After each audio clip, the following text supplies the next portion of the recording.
Get your things together, magpapaksyon tayo. Kinakabahan ako sa lolo mo. Baka magsumbong. Pabalik na kami dito sa Apex! Ang susunod na programa ay rated PG. Ito ay nangangailangan ng patnubay at gabay ng magulang para sa mga batang manonood.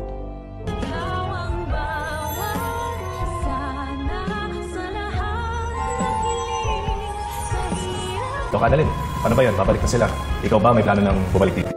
Akalain mo, tinatamaan rin pala ng takot itong si Moira dahil tatawagan niya na ang kanyang anak na si Zoe upang mag-impake na daw ito ng kanyang mga gamit dahil aalis daw sila at magbabakasyon. Balak na nga magtaguan itong impakta matapos niyang marinig ang last will and testament ni Lolo Pepe. Kinakabahan umano daw siya kay Don Joselito once na magising ito at magsumbong ito sa kanyang mga nalalaman patungkol kay Zoe, na kaya nga niya ito tinanggal sa listahan ng kanyang mga pamamanahan dahil sa nalaman niyang hindi niya ito talaga tunay na apo nung ipa-DNA test niya ito. At hinihintay na nga lang ni attorney na magising ang matanda para mapirmahan niya na ang revised last will and testament ni Lolo Pepe. Sa kabilang banda, matapos nga lang isang araw ay gusto na agad bumalik ni Lynette sa kanilang bahay at handa na daw siyang harapin ang kanyang trauma. Kaya naman yung si Carlos ay masayang masaya dahil sa wakas ay makakaiwas na siya sa mga mapang-usig na mga mata nila Lola Susan at Diyosa.